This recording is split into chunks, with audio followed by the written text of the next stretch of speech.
Uh, very excited to welcome this next person in. Longtime music business executive, manager of Ronnie James Dio, still doing incredible work with the Dio Cancer Fund, among many other things. Wendy Dio, how are you? I'm very well, thank you. Thank you for inviting me. Thank you so much for doing this. It's an honor for me to talk to you doing this thing. And of course, anytime I have a chance to talk about the great Ronnie James Dio, I will never pass that up. So, of course, talking about the great song "Holy Diver," but by the way, I think by the end of this, by the end of the 100 songs, I'm pretty sure that Ronnie will be on more than any other singer, considering Rainbow, Black Sabbath, and of course Dio, uh, because they're all so amazing. When Ronnie and you guys were kind of figuring out what to do after he left Black Sabbath, was did you always have it in the back of your mind that Ronnie should be doing solo stuff at some point? Well, when he, I had gotten him a recording deal while he was with Black Sabbath, and he was not intending to leave, but to maybe do something in between when they weren't working. But then it came that he left the band, and yeah, he had written two songs actually, "Holy Diver" and "Don't Talk to Strangers." They had actually been written for Black Sabbath while he was in Black Sabbath, but then they became his beginning of the Dio years.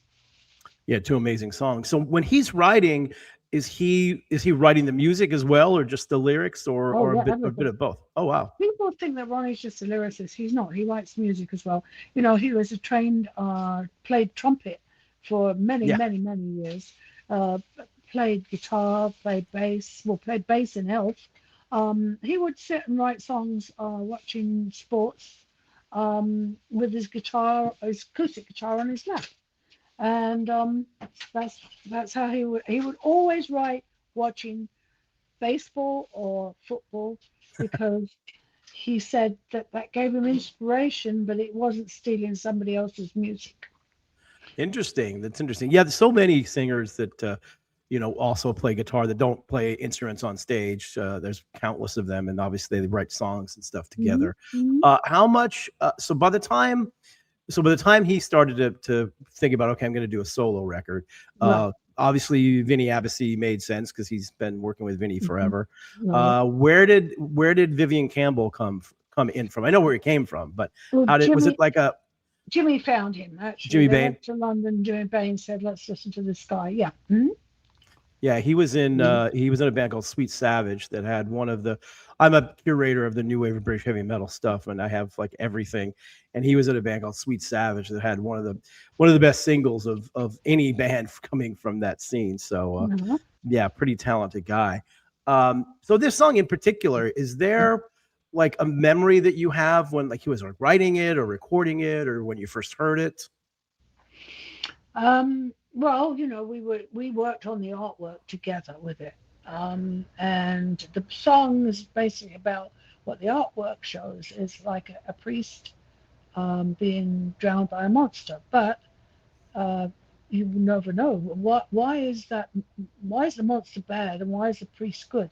Just because of how they look, and that's the whole thing about Ronnie was he was always for the down, the person that was too fat, too short, too whatever, and because he said never. You never know what somebody's inside. The outside doesn't matter. It's the inside that matters. And just because the priest is drowning, is being drowned by the monster, maybe the monster's a good guy and the priest is a bad guy. And why is he drowning him? Maybe because of all the things that in the Catholic community at that time, where the priests were abusing kids and stuff. This was a message. Yeah, and I mean, look, it's a great visuals. We're looking at it now if you're watching it on Yeah. YouTube. Hmm. Um, but of course, the other great thing is, back in the day, still today, we like to push boundaries and push the envelope, which is Absolutely. always a good thing, and that's one of the things I love about metal. But Yep. Ronnie, as a lyricist, to me, was one of the not just in metal, but I think one of the best lyricists ever. Like his songs were so interesting, the lines are so interesting, and sometimes you could tell, like for example, Light in the Black, you kind of knew what that was about. But a lot of stuff, and it's true of really any great lyricist, is, they have it in their head what it is about, but it's kind of up to the listener to figure it out. Correct. But Hmm. so many great lines. I mean, I know he's Hmm. a very well read and super smart guy and stuff, but Hmm. how did he, is there any sort of magic that was happening when he's writing all these incredible lyrics? He used to read a lot of science fiction books. Um, and I don't know, he just come up. I mean, things like Ride the Tiger. You see his stripes, but he's clean. I mean, that's like, it's whatever he was writing about. It was always like that somebody could interpret their own feeling of what Yep. the song was about. As you said, he knew what the song was about, but he would like people to interpret what they thought. Yeah, and there's so many great songs on this record. I just remember I'm obviously a huge Dio fan when it came out, but we're all kind of wondering, okay, it's a solo record, what's going to be like? And of course, it's actually pretty incredible. But the lyrics, speaking of lyrics, the lyrics on "Don't Talk to Strangers" for me are some of the Yeah. best lyrics Hmm. he ever wrote Yeah. too. Just Right. the Yeah. whole thing is just so awesome, and there's so many different meanings to it and stuff, which I Hmm. love that when you're listening to a song and it makes you think. You have to Yes. think about things. You go, Yes. oh, okay, that's interesting. And Hmm. same thing with Hmm. Holy Diver. Really, so many of his songs that he did, and Holy Diver specifically. When he was in the studio, all you guys were in the studio making this record, I always like to ask, like, when you're in there, did it feel like something special is going on? No, I don't think so. I think Ronnie was really shocked, quite honestly, when it came out and it did so well. No, he always put his 100% into whatever he did. He was a perfectionist. But no, he was writing and just recording and to see what's coming out of it. Just doing Yeah, the work to do the work, basically. yeah, yeah. Basically, if you look behind me, there's the original art. Can you see it? The original Yep, yep. artwork of Wally Diver, right there. Yeah, yeah, And that's awesome.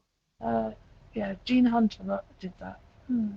It's always Yeah. interesting artwork because we talk about it a lot on the podcast because the artwork is so important, especially for metal. And sometimes the art is the same size as the album. Sometimes it's 5 feet tall and you have to shrink it Mhm. down. So that's a really detailed painting. It's interesting that it was done basically the same size as the record. Yeah, and bigger. This much bigger, Yeah, actually. yeah, It's a bigger, but very it's large piece. Very yeah, large piece. Yeah. Hmm. it's that's pretty Um, yeah, spectacular. but Ronnie always loved album cover art. He was very sad when CDs came in and well, when cassettes came in first of all. Yeah. He said you don't get to see the artwork, and the artwork is not the exciting part of opening the record.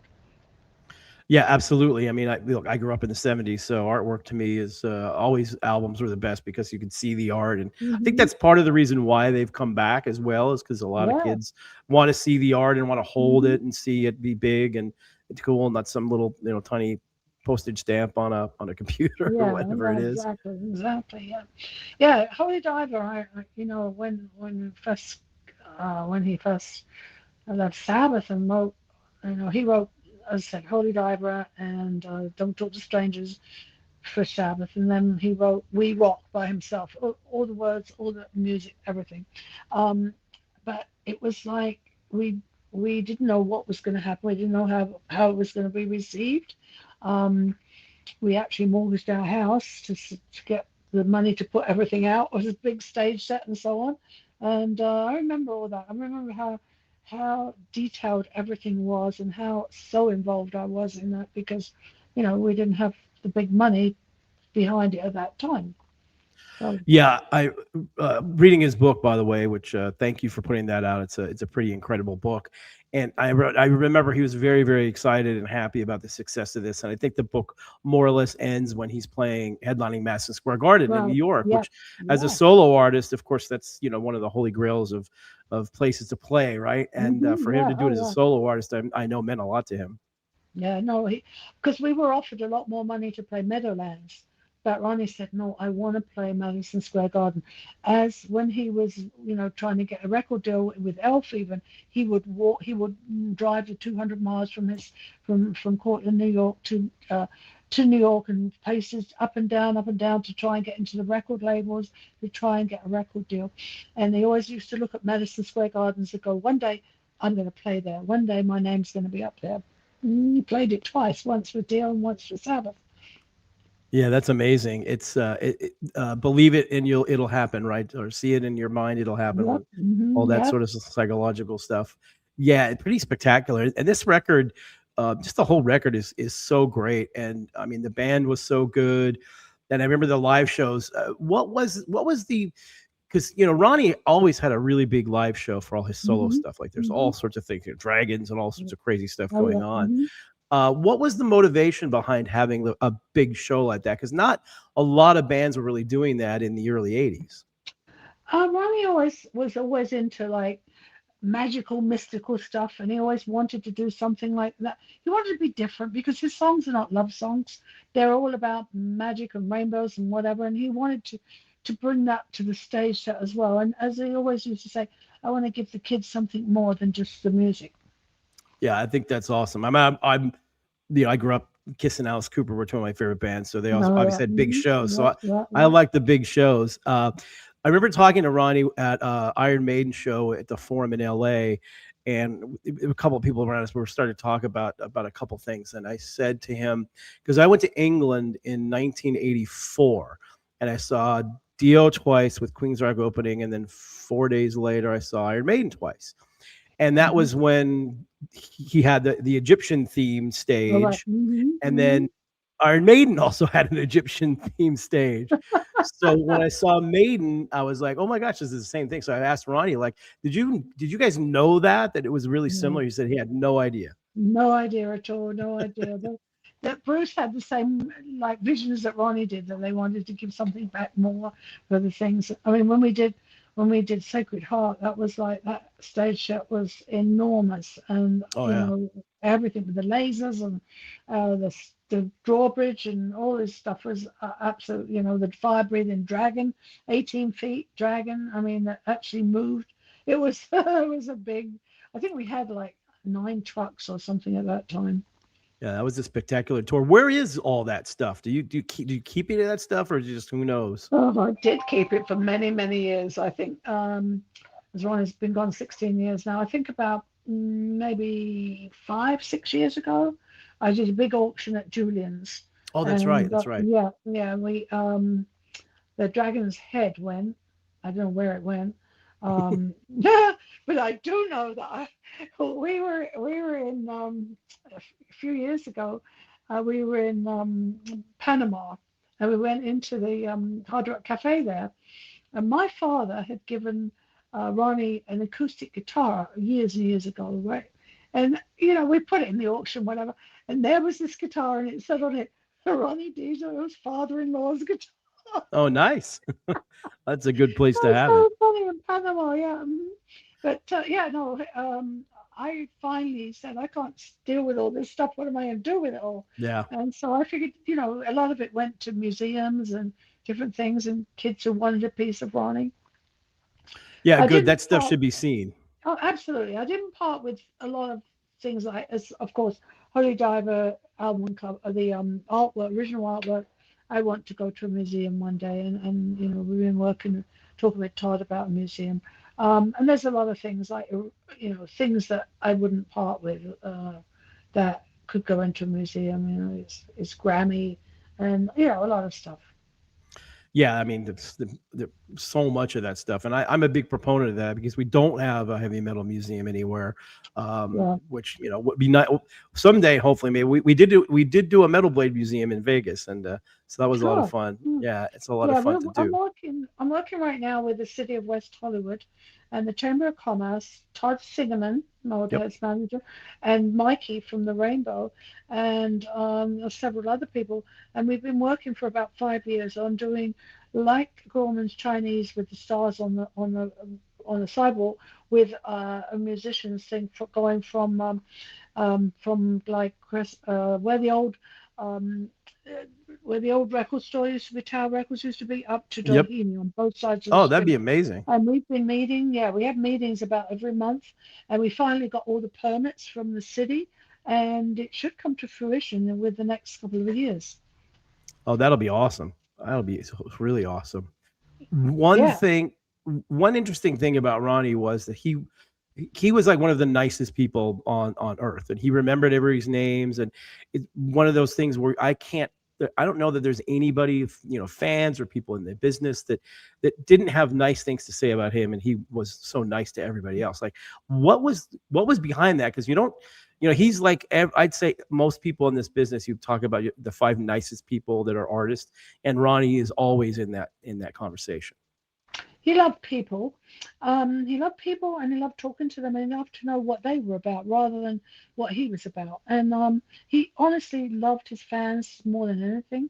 I think probably that they came number one. I think his dogs came number two, and me probably number three.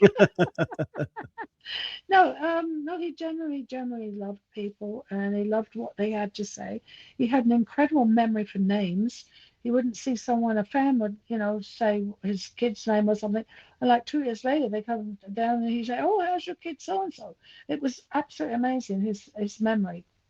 Yeah, I don't know. I can't remember anybody's name, so I don't know how anybody can do that. And I saw him do it so many times to people that he probably met once or twice, and we're all kind of like, "What's going on here?" Yeah, yeah, yeah. No, unbelievable.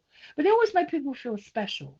He always made them feel like they were the only person that, and actually told Lizzie Hale, she asked him some advice once when they were opening for Ronnie, and he said, you always remember to be nice to the fan and talk to them and stuff because you won't remember that at all, but they're going to remember that for the rest of their life. Yeah, 100%, 100%. A wise man he was for sure. Uh, so yeah, the Holy Diver record and the song in particular have become, kind of the staple of the Dio catalog. Hmm. I- like when it first came out, I know you guys weren't expecting anything huge, but that must have been really satisfying though, just to have the first solo record and have it be so successful. And then, this song is, I mean, there's so many great Dio songs, obviously, but this one's kind of the one that seems to be, in certainly in everybody's top two or three Dio songs. Absolutely. Yeah, but I mean, I remember when all the hard work we did and everything and seeing the show festival. I think the first show was in Antioch, in this place where it was a barn. I thought, who's going to come here? And it was sold out. And I had goosebumps when they went on stage because it was just I knew then that it was going to happen. And then we did I think about 5 or 6 shows with opening for Aerosmith. Oh wow. And then they decided that we should do shows on our own and did Santa Monica Civic. It sold out in 5 minutes, so I put a 6 o'clock show in and 9 o'clock show in, and poor Ronnie had to do both those, and then he did an in store after that. Oh wow. Yeah, How was it work? I remember those days of double shows. Like Kiss used to do that a lot too, where they played two sets. It was like, well, Yeah, yeah. you think about that today, it's like, how is that possible? Right, yeah, no, no. But I think it was such an exciting time. Everything was new and exciting, and finally Ronnie was in control, and it was just a really fun time. Yeah, I can imagine. I mean, just the time frame when the music was coming out, because that was just kind of when metal was kind of coming back after, Yeah. Hmm. disco took everything over for a Right, while. right, Then right. all of a sudden it came back. That always seems to happen when the the calendar change, the decades change. It always seems like every 10 Yeah, every years 10 there's years. Yeah, every something 10 years it happens. comes around again. But there's always those fans that always stay with you, that support. I mean, Mama's been gone 16 years. We've It's still crazy. got 2.5 million people on her Facebook. I mean, it's amazing. Those fans stay there forever. And a lot of them are the same fans, and then they've got kids, and their kids are fans, which is great because it's the first time, I think, ever in history where the kids are listening to their parents' music. Yeah, that's good parenting on my behalf. I think that's what I say. What Why do you think he's endured for this long and still remains maybe as popular now as he's ever been? Well, his music is different. I mean, it's heavy metal, but it's melodic. Ronnie was such a nice person to his fans as well. I mean, they love him. He loved them. They love him. But I think the music, these were innovators of music. Now, you can only invent the wheel so many times. So the poor kids now, it's hard for them to reinvent new music because it's been done by Black Sabbath, by Led Zeppelin, by Deep Purple. I mean, all those bands, Judas Priest, all those bands are like getting to not be there anymore. And people are realizing what great music that was. Because, I mean, I think the last people to come with really great music was with metal was probably Metallica and Tool and those bands. Well, they're great music, but what do we get? I mean, the poor kids are trying to make music, but they only have to reinvent. They just have to copy what has already been before. Yeah, and that's large reason doing this podcast is kind of explaining to people where all this stuff came from.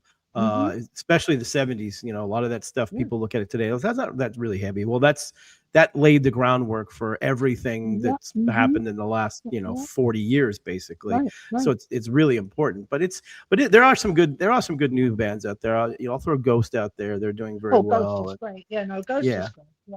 There's Absolutely. there's still good stuff, but you're right. It's you can't do anything. I mean, I guess suppose death metal is probably the most like different form of things because the vocals are so different. But yeah, Hmm. it's just heavy music, and there's not a whole lot you can do. Just reconfigure it and try to make it more interesting. Yeah. Yeah. Yeah. Yeah. Yeah. All Because right. so many of the greats are going away, which is really really sad. I mean, every day you hear somebody else is gone, and it's very very sad. Yep, there's more. There's new ones coming up, so I'm Yeah. very Yeah. hopeful about that for sure. Yeah. Let's talk about the Dio Cancer Fund because you do such amazing work there, and Hmm. there's so much going on. Tell us like the latest about what's happening over there. Okay, so now we're working for Rock for Ronnie, which is on May 31st at the Autry Museum, which is in Burbank, just opposite. It's actually part of Griffith Park, but it's right opposite where the zoo is. And we're working on that. We've got a great lineup. We got Leader Ford, who's always so gracious. She will bring her band and play. We've got Led Zeppelin again, which is a tribute Led Zeppelin band. They're really great. We've got Charles Jason Miller, who's always supporting with us. We have Dear Disciples, of course, and we have Eddie Trunk's All Star Band, which we never know who's going to show up there. I mean, there's so many But people who but showed up Eddie last won't be time. singing though, so don't worry. No, Eddie will be the host as always, and we've got some new bands as well. We've got a bunch of little kids that are 16 years old that are going to open. They're called Saints for Sinners. They're a hard rock band, and they're only 16. He's a great guitar player. We've got a whole lot of Rosie, which is a all-girl AC/DC cover band, Oh, nice. and then we've got an old band from the past called Legs Diamond. I don't know if you Oh, remember yes. them. Yeah, and they're playing We as well. we did a record with them actually in the 90s of all Ah, things. well, Love Legs Diamond. they're playing. So I hope you're going to come down anyway. Yeah, yeah, Um, yeah. yeah, so we have a really good lineup. I'm really pleased with it. And we're already selling quite a lot of tickets. It's already on sale. And yeah, we're really happy. We have a lot of auction going on. We have a silent auction, live auction. We have vendors there, food trucks. It's always an exciting time to raise money for cancer. And we're working with Dr. Wong. We've been working with him for about 5 or 6 years. We give him a donation every time we do bowling and we do the rock for Ronnie. And he's working on a saliva test that hopefully will come to pass where you can go to your local pharmacy, just like a COVID test, and you pick up the test and you can put swab in your mouth and send it back. And it's only for pancreatic and stomach cancers because those are killers. Um, you don't know you've got them till the very last minute. This will tell you early detection, or if you don't have it, or what stage it's at. And we're really, really happy with Dr. Wong. He's amazing. That's awesome. Yeah, and thank you for all the work you do for that.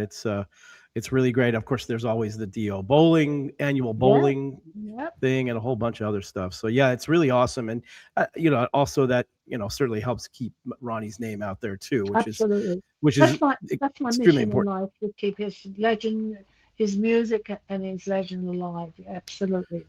Well, you're doing a great job of that, and thank you so much for doing this. I really appreciate it. Thank you, Brian. I really appreciate you asking me. Take care, and I hope to see you soon. Okay, You take too. care. Love you. You can't leave yet. Love you too. You can't leave yet though because we have to upload the audio.